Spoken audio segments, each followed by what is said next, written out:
ये अब से 4 बरस पहले की बात है, जब मुंबई बारिश की जद में था। इतनी बारिश पहले कभी नहीं हुई थी, या शायद मुझे याद ना हो, लेकिन इन्हीं बारिशों के दौरान मेरे लिए आसमान से परेशानियां और बेवफाई भी बरस रही थी। कुछ अजीब ही मौसम हो गया था। राकेश अपने दफ्तर गए हुए थे, उनका अपना कारोबार था। हम दोनों एक खूबसूरत से घर में रहा करते थे, वो घर भी हमारा अपना था। जिंदगी हमारी अपनी थी। राकेश मेरे थे और मैं उनकी थी। जब से बारिश शुरू हुई थी, जिंदगी कुछ और सुंदर और निखरी हुई मालूम होने लगी थी। मैं ये कह सकती हूँ कि बीवी की हैसियत से मैंने राकेश को इतनी मोहब्बत दी कि उसकी कल्पना भी नहीं की जा सकती। उनकी हर बात का ख्याल रखती, बच्चों की तरह उन्हें समेट कर रखा करती। वो जब घर से चले जाते तो उनकी वापसी की दुआएं मांगा करती थी।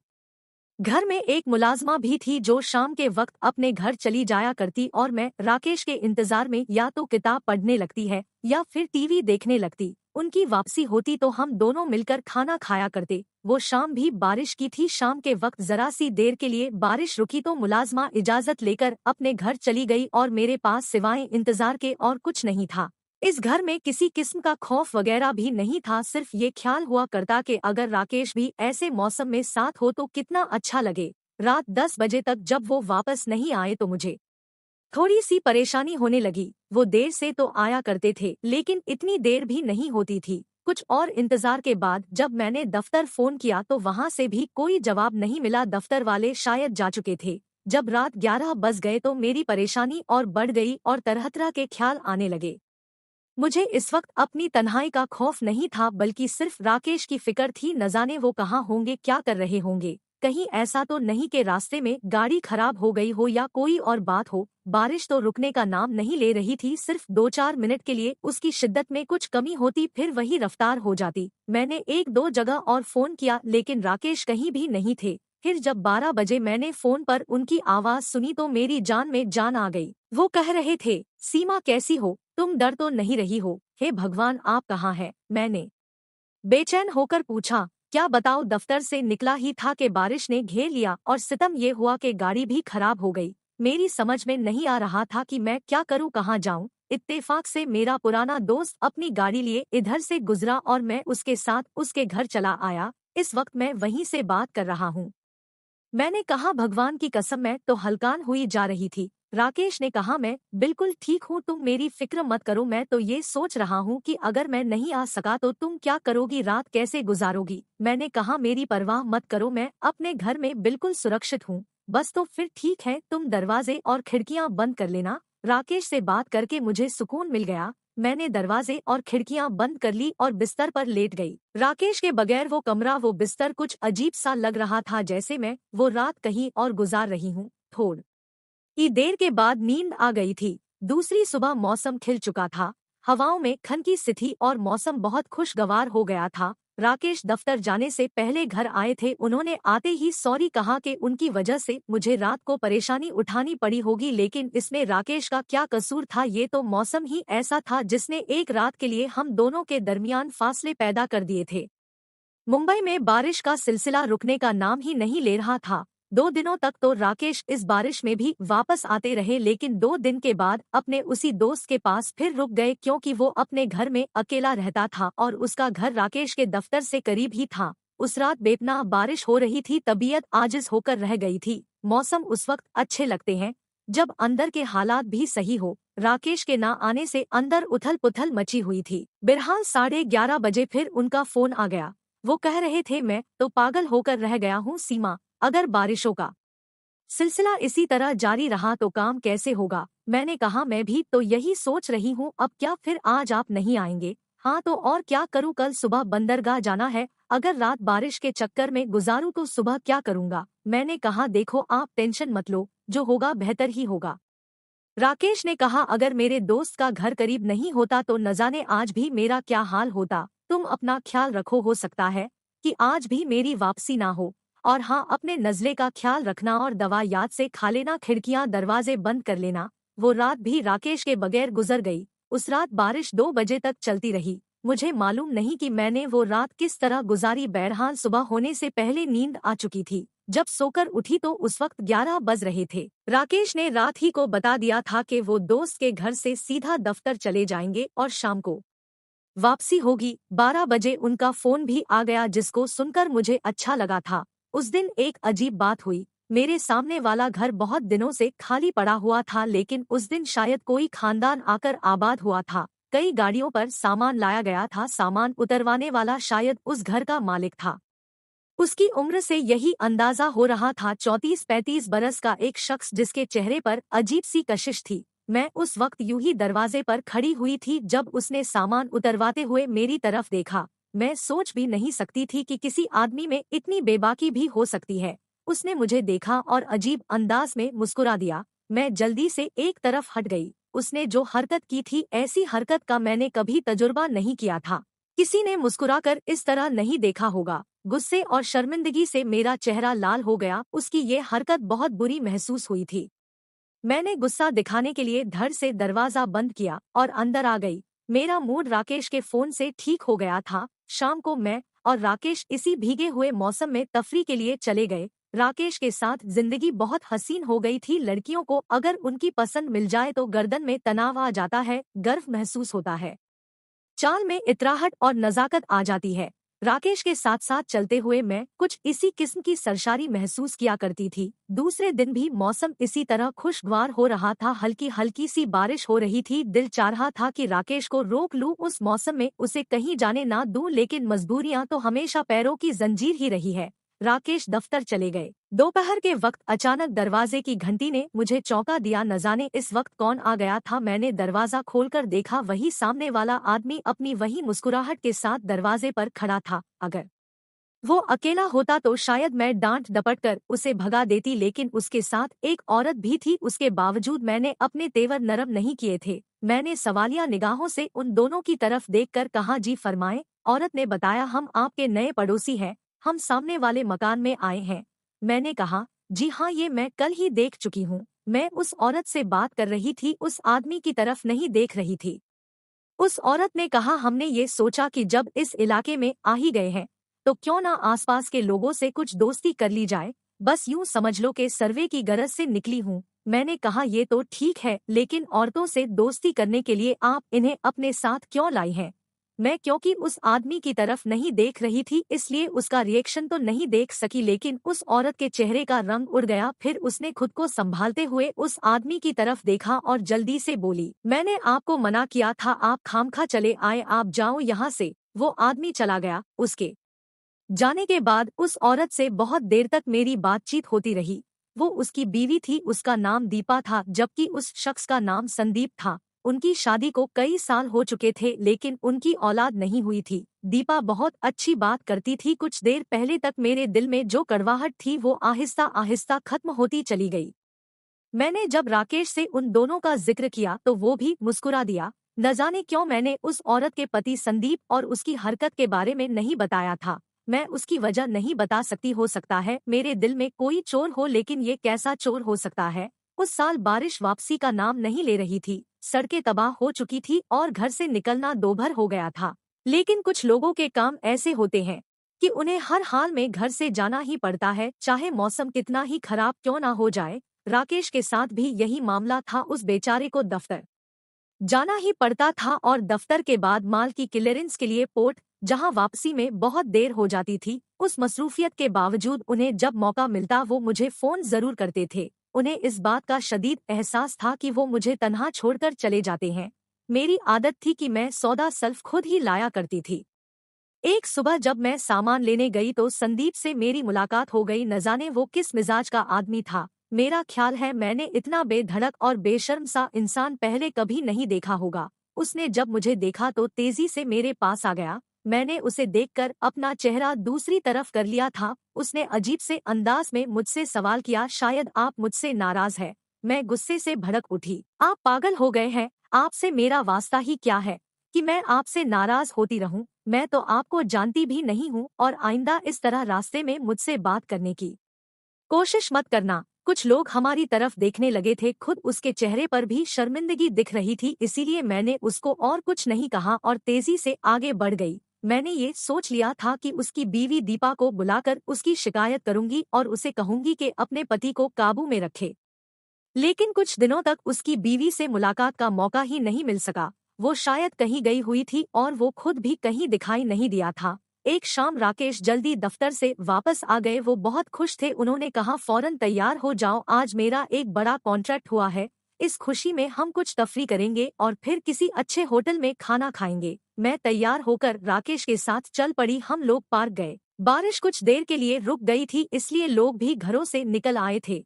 हम बैठकर दुनिया भर की बातें करने लगे। अचानक राकेश ने किसी की तरफ देखते हुए गुस्से में कहा, वो कमबख्त ऐसी अजीब निगाहों से तुम्हारी तरफ देख रहा है कि मेरा खून खौल रहा है। मैंने राकेश के बताने पर उस आदमी की तरफ देखा और गुस्से से लरज उठी। ये वही था, वही संदीप। मैंने कहा, ये हमारा नया पड़ोसी है, वही लोग जिनके बारे में आपको बताया था।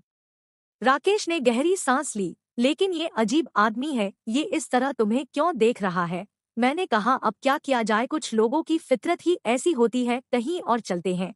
हम वहां से उठ गए। उसके बाद वो आदमी कई दिनों तक फिर दिखाई नहीं दिया। एक शाम जब फिर बहुत तेज बारिश हो रही थी, राकेश को फिर अपने काम के सिलसिले में दोस्त के घर रुक जाना पड़ा। रात गए उन्होंने अपने दोस्त के घर से फोन कर दिया था। राकेश दूसरी सुबह ही आ गए थे। रात भर जागने की वजह से उनकी आंखें लाल हो रही थी, कपड़ों पर शिकन पड़ी हुई थी और मैं उन्हें देखकर ये सोच रही थी कि मर्द घर को चलाने के लिए कितनी मेहनत किया करता है। बाहर जाते ही कैसी कैसी परेशानी उसे होती है और कैसे कैसे मसलों का सामना करना पड़ता है, तब जाकर माली हालत ठीक होते हैं। तीसरी शाम राकेश दफ्तर में ही थे कि उनके एक दोस्त आबिद हुसैन मुझसे मिलने आ गया। आबिद बहुत ही अच्छा भरोसे का आदमी था। मैंने आबिद को राकेश के लिए हमेशा इस तरह परेशान पाया जैसे कोई भाई अपने भाई के लिए परेशान होता है। चूंकि वो बहुत दिनों के बाद आए थे, इसलिए मैं बहुत खुश हो गई थी। लेकिन आबिद भाई बहुत गंभीर और परेशान से दिखाई दे रहे थे। मैंने पूछा, क्या बात है आबिद भाई, इतने परेशान क्यों दिखाई दे रहे हैं? आबिद ने कहा, मैं तुम्हारी तरफ से परेशान हूँ, शायद तुम इतने अंधेरे में हो के सामने की चीज नजर नहीं आ रही है। मैंने कहा, मैं समझी नहीं, आप क्या कहना चाहते हैं? आबिद ने कहा, मैं सोच भी नहीं सकता था कि राकेश इतने गलत रास्ते पर चलने लगेगा। रोजी उसको घुन की तरह चाट रही है। मैंने तो सोचा था कि मैं किसी से भी कुछ नहीं कहूंगा, अपने तौर पर उसे समझाने की कोशिश करूंगा, लेकिन अब पानी सर से ऊपर हो चुका है। वो अंधा हो रहा है। मैंने पूछा, क्या कह रहे हैं आप? कौन रोजी? ये सब सुनकर मुझे सदमा पहुंचा था। फिर आबिद ने जो कुछ बताया वो बहुत दुख देने वाला था। मैं सकते के आलम में ये सब सुनती रही। रोजी उनके दफ्तर में काम करने वाली एक ऐसी औरत थी जिसने शायद वर्षे में बेबाकी हासिल की थी, सुंदर भी थी, इसलिए उसने पूरे तौर पर राकेश के दिल में घर बना लिया और राकेश उस पर फिदा हो गया। उसने कुछ ऐसा डोल डाला कि राकेश रात के वक्त उसके घर जाने लगे। वहीं से मुझे फोन किया करते थे। उनकी दोस्त वही रोजी थी। वो उसी के साथ उसी के घर पर रात गुजारा करते थे। बारिश का तो सिर्फ बहाना होता था। मैंने ये सब सुना और सकते के आलम में बैठ गई। मैं सोच भी नहीं सकती थी कि किसी शख्स के इतने चेहरे भी हो सकते हैं। आबिद भाई ठीक कह रहे थे, इसमें सारा कसूर रोजी का नहीं था, बल्कि राकेश भी इस जुर्म में बराबर के शरीक थे। और ये जुर्म था बेवफाई का, धोखेबाजी और दगाबाजी का। मोहब्बत ऐसे जुर्म को माफ नहीं करती।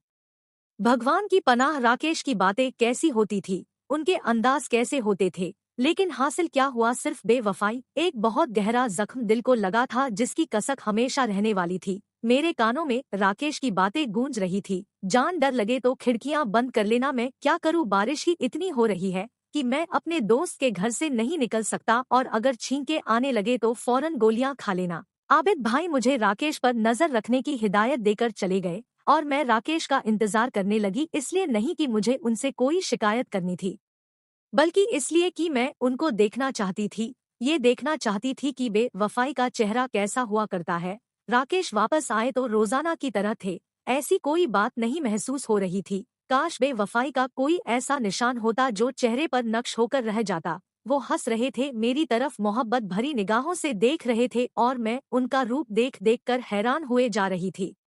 2 दिनों तक कुछ भी नहीं हुआ। मैं भी अपने तौर पर खामोश हो गई, उनसे कुछ भी नहीं कहा, बल्कि मैंने आबिद भाई को भी फोन करके मना कर दिया था कि वो इस बात का जिक्र ना करे कि उनसे मेरी बात हुई है। मैंने इस दौरान घर बैठकर जब सोचा तो एक बात सामने आई कि राकेश उसी रात घर से बाहर रहा करते थे जिस रात बारिश हुआ करती। इसका मतलब ये था कि वो दोनों सुहाने मौसम को और भी सुहाना बनाने का इंतजाम कर लिया करते थे। 2-4 दिनों के बाद बादलों ने फिर आसमान को घेर लिया और शाम ही से बारिश भी शुरू हो गई। उस वक्त मैंने समझ लिया कि आज की रात भी राकेश अपने दोस्त के यहाँ गुजारेंगे। शाम हो चली थी और उनकी वापसी नहीं हुई थी। जिस रात वो बाहर रहते उस रात 10-11 बजे के करीब उनका फोन आया करता था। मैं खाना खाकर दरवाजे और खिड़कियां बंद करके अपने कमरे में आकर बैठ गई। फोन मेरे सामने रखा हुआ था।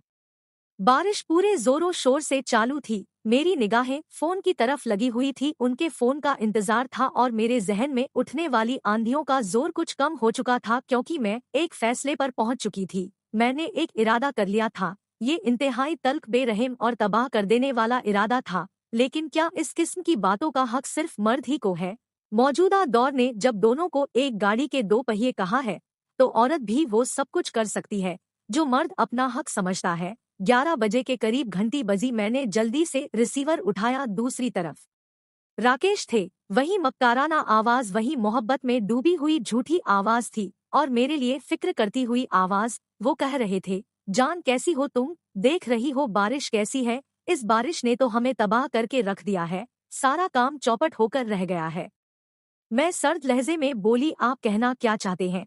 यही ना कि आज रात भी आप वापस नहीं आ सकते? राकेश ने कहा, मसला यही है। तुम खुद देख लो, अगर ये बेचारा दोस्त नहीं होता तो मैं इस बारिश में भटक भटक कर मर ही जाता। मैंने कहा, अच्छा एक काम करो, अपने दोस्त का फोन नंबर दे दो। आप जहाँ ठहरे हैं वहाँ का फोन नंबर तो मेरे पास होना चाहिए। न जाने किस वक्त क्या जरूरत पेश आ जाए। कुछ देर की हिचकिचाहट के बाद राकेश ने फोन नंबर लिखवा दिया। मैंने फोन नंबर एक कागज पर लिख लिया और फोन बंद करके खिड़की के पास आ गई। बारिश उसी शिद्दत से हो रही थी। मैं कुछ देर खिड़की के पास खड़ी फुवार में भीगती रही, फिर मकान का दरवाजा खोलकर बाहर गली में आ गई। हर तरफ अंधेरा हो रहा था। बारिश ने लोगों को अपने अपने घरों में कैद करके रख दिया था। मैं गली में आकर बस एक लम्हे के लिए झिझकी थी। न जाने कौन सा जज्बा मुझे पीछे जाने पर मजबूर कर रहा था। फिर मैंने उस जज्बे को अपने जहन से झटक दिया और आगे बढ़ती चली गई।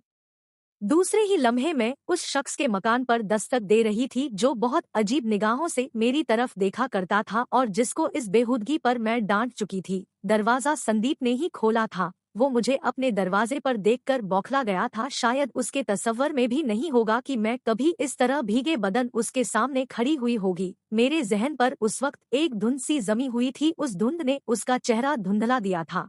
निगाहों के सामने सिर्फ एक मर्द का चेहरा था, चाहे वो कोई भी हो, राकेश हो या संदीप हो, उससे कोई फर्क नहीं पड़ता था। मैंने कहा, संदीप साहब, मुझे आपसे एक काम है, क्या आप कुछ देर के लिए मेरे घर आ सकते हैं? वो जल्दी से बोला, हाँ हाँ जरूर, अभी चलता हूँ। वो शायद इसी मौके के इंतजार में था। मैं उसे अपने साथ अपने घर ले आई। उसकी हालत ऐसी हो रही थी जैसे कोई कुत्ता अपने मालिक के पीछे पीछे चल रहा हो।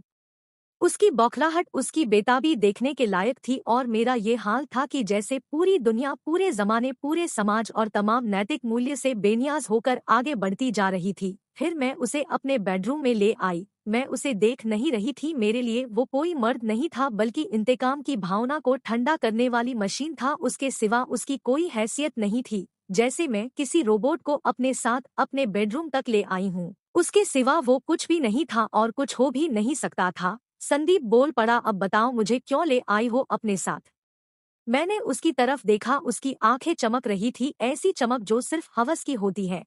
उसकी सांसें चढ़ी हुई थी। मैंने उसकी तरफ से अपना चेहरा दूसरी तरफ कर लिया और कहा, देखो, तुम ये मत समझना कि तुमने मुझे जीत लिया है या तुम मुझे बहुत पसंद हो या मैं तुम्हारे बगैर नहीं रह सकती। ऐसी कोई बात नहीं है। मैं तुम्हें इसलिए अपने साथ लाई हूँ कि अपने आप को आईना दिखा सकूं और ये देखूं कि उस आईने में मेरे साथ मेरे पति का चेहरा है भी कि नहीं। बस इसके सिवा और कोई बात नहीं है। तुम बैठो, मैं तुम्हारे लिए चाय बनाकर लाती हूँ। वो मेरी बात समझा या नहीं मुझे इसकी परवाह नहीं थी। मैं तो सिर्फ इतना जानती थी कि उस वक्त मैं राकेश के दिए हुए फोन नंबर पर ड्राइंग रूम से फोन कर रही थी। मैंने कहा, हेलो राकेश, मैं बोल रही हूँ। देखो, मैंने दरवाजे और खिड़की अच्छी तरह बंद कर ली है। अगर फिर भी हवा का कोई सर्द झोंका अंदर आ जाए तो मैं क्या कर सकती हूँ? और हाँ, वो नज़ले की दवा तुम्हारे पास है ना? जब छींकें आना शुरू हो जाए तो फौरन खा लेना। मेरी तरफ से बेफिक्र रहो, वो सामने वाले संदीप साहब हैं। मैंने उन्हें बुला लिया है। जरा तन्हाई में डर महसूस हो रहा था। वो सुबह तक मेरे साथ ठहरने के लिए तैयार है। उनकी पत्नी भी घर पर नहीं है, 2 दिनों से अपने मायके गई हुई है। अच्छा बाय। मैंने फोन बंद कर दिया। दूसरी तरफ शायद राकेश सकते के आलम में बैठे रह गए होंगे। मैंने किचन में जाकर चाय बनाई और निहायत सुकून से वापस बेडरूम में आ गई। हम दोनों ने चाय पी और कुछ देर इधर-उधर की बातें भी करते रहे। मैं जानबूझकर उसे बातों में उलझा रही थी। एक बार वो उठकर मेरे करीब भी आया, लेकिन मैं चाय के बर्तन उठाकर किचन की तरफ चल दी। मुझे वहां देर हुई तो वो लफंगा वहां भी आ पहुंचा, लेकिन ठीक उसी वक्त कॉल बेल ने उसे चौंका दिया। मैं तेजी से बाहर लपकी और जाकर दरवाजा खोला। राकेश गजबनाक अंदाज में अंदर दाखिल हुए और फिर संदीप को देखकर खुद पर काबू ना रख सके। जो गालियां उनके मुंह में आई, बकते चले गए। वो शैतान भी अजीब सी मिट्टी का बना हुआ था। एक शब्द भी मुंह से निकाले बगैर कान दबाकर भाग गया। उसके बाद क्या हुआ उसकी डिटेल बयान करना जरूरी नहीं है। सिर्फ इतना जान लीजिए कि उस रात हमारे दरमियान जबरदस्त झगड़ा हुआ और कई रोज की नाराजगी के बाद राकेश ने अपनी गलती न सिर्फ मान ली बल्कि फिर कभी रात घर से बाहर नहीं गुजारी।